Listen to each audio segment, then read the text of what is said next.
Hello everyone, today we are going to start long division method in square roots. So we have here a question 17161 root.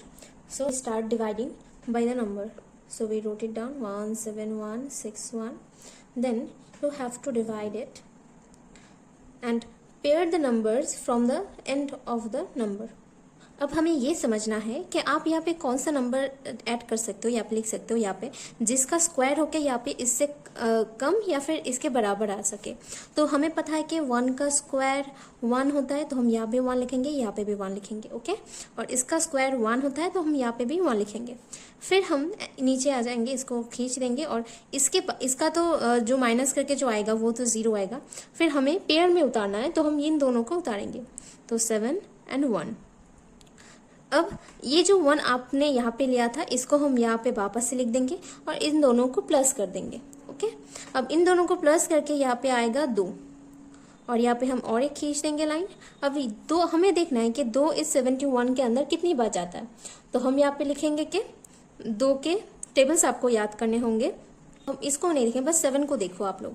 तो 7 2 के अंदर कितनी बार बच जाता है, 3 गुना 2 6 होता है, तो वो 7 से नीचे है। और अगर हम देखें 4 गुना 2 तो वो तो 8 हो जाएगा ना, 7 से ज्यादा हो जाएगा। तो हमें यहाँ पे 3 लिखना है, यहाँ पे भी हम 3 लिखेंगे और यही 3 को हम यहाँ पे भी लिखेंगे। अब इसको हमें मल्टीप्लाई करना है और जो भी आएगा आंसर उसको हमें यहाँ पे लिखना है। ये मल्टीप्लाई आप लोग अपने मन में करोगे तो 3 3 जा 9, 3 2 जा 6। नाउ अब इसको माइनस करके हमें क्या मिलेगा, 69 70 71, तो यहाँ पे 2 आ जाएगा। और ये जो हमने माइनस किया था इसको अब आपको प्लस कर देना है, तो 3 + 3 6, यहाँ पे 2 आ जाएगा। अब यहाँ पे फिर से आपको दाग खींचनी है। फिर यहाँ पे जो दूसरा पेयर है 61, उसे हम यहाँ पे उतारेंगे, तो ये आ गया 6, ये 1।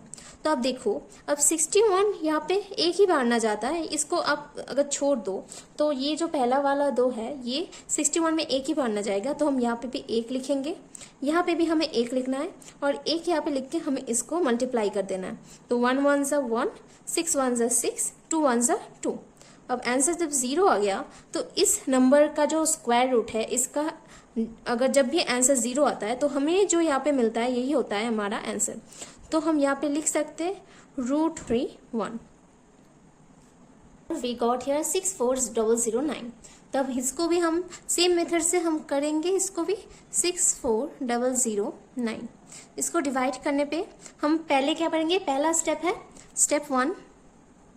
तो पहला जो स्टेप है वो है पेयरिंग, तो हमें पेयरिंग करना है और वो हम लोग करेंगे पीछे से 2 पेयर करके। तो यहाँ पे 2 आ जाएगा, यहाँ पे 2 आ जाएगा और यहाँ पे 1 ही रहेगा, ठीक है। फिर जो स्टेप है उसको वो है हमें डिवीजन करना है, स्टेप 2। कैसे डिवीजन हम करेंगे, पहले तो हमें देखना है 6 किसके स्क्वायर के अंदर आ सकता है। तो आप यहाँ पे साइड में स्क्वायर लिख जाते हो, जैसे कि आप लोगों को पता होगा 1 का स्क्वायर 1 होता है, 2 का स्क्वायर 4 होता है और 10 का स्क्वायर 100। तो अब हमें देखना है कि ये जो पहला वाला नंबर है ये किससे स्क्वायर के बराबर है या फिर कोई स्क्वायर से छोटा है। तो हम देख पा रहे हैं कि 9 तो ज्यादा हो जाएगा ना, पर 4 जो है वो 4 छोटा रहेगा 6 से। तो हमें 4 किसका स्क्वायर है, 4 है 2 का स्क्वायर। तो हमें पहले यहाँ पे 2 लेना है और यहाँ पे भी हम लोग 2 ही लिखेंगे और 2 2 जा 4 यहाँ पे लिखेंगे। तो यहाँ पे हमें फिर से 2 को प्लस कर देना है और यहाँ पे हम ऐसे लिख देंगे, इसको पहले माइनस करना होगा, तो यहाँ पे 2 आ जाएगा और यहाँ पे भी 2 2 प्लस करके यहाँ पे 4 आ जाएगा। अब 2 तो 4 से नहीं ना जाता, तो हमें पेयर में उतारना है, तो ये 40 यहाँ पे आ जाएगा। अब हमें देखना है कि 424 के अंदर कितनी बार जाता है, तो हमें देखना होगा 4, आपको 4 के टेबल्स आने चाहिए। तो 4 1 जा 4, 4 2 जा 8, 4 3 जा 12, 4 4 जा 16, 4 5 जा 20, 4 6 जा 24। तो 4 6 जा 20। आपने यहाँ पे 6 लिख दिया, फिर 6 को आपको 6 से मल्टीप्लाई करना होगा, जिसका रिजल्ट आएगा 6 6 जा 36। तो 6 3 इन हैंड, 6 4 जा 24, 24 + 3 24 25 26 27। तो यहाँ पे 27, पर ये तो ज्यादा आ रहा है ना, तो हम ये नहीं कर सकते। तो देन हमें 6 से छोटा वाला नंबर लेना पड़ेगा। तो 6 से जो छोटा है उसे हम लेंगे, तो यहाँ पे 5 लिख लेंगे। अब 5 को यहाँ पे भी देंगे और इस 5 को इस 45 से हमें मल्टीप्लाई करना है। तो 5 5 जा 25, 5 1 2 in hand, 5 4s are 20 plus 2 22। अब आता है 5, हमें इसे माइनस करना होगा और इसको आप ऐसे लिख सकते हो, हमें इसको माइनस करना है। 5 10s are 5 1 in hand, 2 plus 1 3, 3 4 minus 3 1, 15 आ गया। अब ये जो 5 हमने यहाँ पे लिखा था, इसी 5 को हमें यहाँ पे भी लिखना है और इसको प्लस कर देना। तो 5 5s are 10, 1 in hand, 10 plus 1 plus 4 5, 50। Okay, now हमें देखना होगा पेयर्स उतारने होंगे। तो ये 0 9 है, इसे भी हमें यहाँ पे उतार देना है। तो हम पहले देखेंगे कि हम 50 इस 150 में कितनी बार जाता है। अब 50 का तो टेबल आपको पता ही होगा, 5 3s are 15। और हम यहाँ पे और एक 3 लाते हैं, सॉरी फॉर द लाइन। अगर हम यहाँ पे 5 0 3 लिखते हैं, ओके, देन इस 3 के नीचे भी हमें 3 लाना होगा। इसको अगर मल्टीप्लाई कर देते हैं तो 3 3s are 9, 3 0 0, 3 5s are 15। अब हम यहाँ पे आंसर हमारा 0 गया। आपने यहाँ पे एक 3 लाया तो यहाँ पे भी 3 लाना होगा। तो इस रूट का जो आंसर होगा तो इसका And if you have any inquiries, then ask me in the comment box. If you are preparing for something like competitive exams, then आपके पास तो ऐसे 4 ऑप्शंस मिल जाएंगे कि आपको कैसे करना होगा। फिर आप क्या करेंगे, आपको तो करीब 40 सेकेंड्स के अंदर उतारने हैं सारे एक एक क्वेश्चंस, 40 सेकेंड्स के अंदर।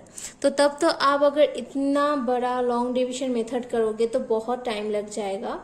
तो हम लोग शॉर्टकट से कैसे करें, तो आपको ऑप्शंस देखने पड़ेंगे।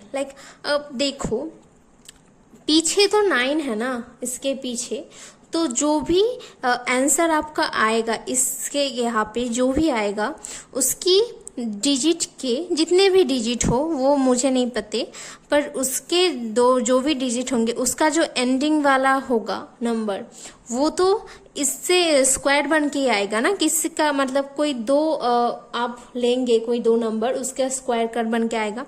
जैसे कि आप देख सकते हो, हमें पता है कि 3 का स्क्वायर होता है 9, तो ये मे बी ये इसका जो लास्ट डिजिट आएगा वो 3 हो सकता है। और हमें पता है कि 7 का स्क्वायर जो होता है वो 49 होता है, तो इसके भी एंड में 9 है, तो मे बी इसका जो आंसर आएगा उसके एंड में मे बी 3 का स्क्वायर आएगा या फिर 7 का स्क्वायर। तो एंडिंग डिजिट या फिर 3 होगा या फिर 7 होगा, तो ये तो हमको पता है। तो हमको यहाँ पे चारों के ऑप्शन में लास्ट में 3 या 7 मिल जाते हैं। तो अब पीछे से हम लोग नहीं दे सकते, तो हमें सामने से आना होगा। तो सामने देखो, आपको जब पता है ना कि पीछे से पेयरिंग होते हैं, तो यहाँ पे एक पेयर गया, यहाँ पे एक पेयर, ये अकेला रह गया। ओके, तो आपको ये देखना होगा कि 6, अब ये जो पहला वाला जो नंबर है ये किसके स्क्वायर के अंदर आता है। 6 तो 1 का स्क्वायर अगर 1 है, 2 का स्क्वायर 4 है और 3 का स्क्वायर है 9, तो ये 4 और 9 के बीच में आता है 6। बट आप तो 3 नहीं ना लिख सकते पहले में, क्योंकि पहला ही तो ज्यादा हो जाएगा 9, तो आपको 2 का स्क्वायर ही लेना होगा। तो हमें अब पता है कि ये जो नंबर जो भी डिजिट आएंगे उसका पहला वाला 2 आएगा और आखिरी वाला 3। तो हमें ये पता है कि ये जो पहला वाला नंबर होगा वो तो 2 आएगा और जो आखिरी वाला होगा वो या फिर 3 होगा या फिर 7 होगा। तो हमें 3 तो हर जगह मिल रहा है, 7 में मिल रहा है, पर पहले जो ऑप्शन में डिजिट में 2 है वो बस ऑप्शन सी में मिल रहा है। तो आप तब क्या करोगे, बस ऑप्शन सी को टिक मार के अब चले जाओगे। तो that's the short trick.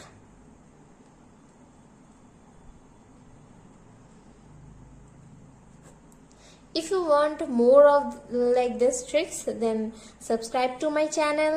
Thank you for watching.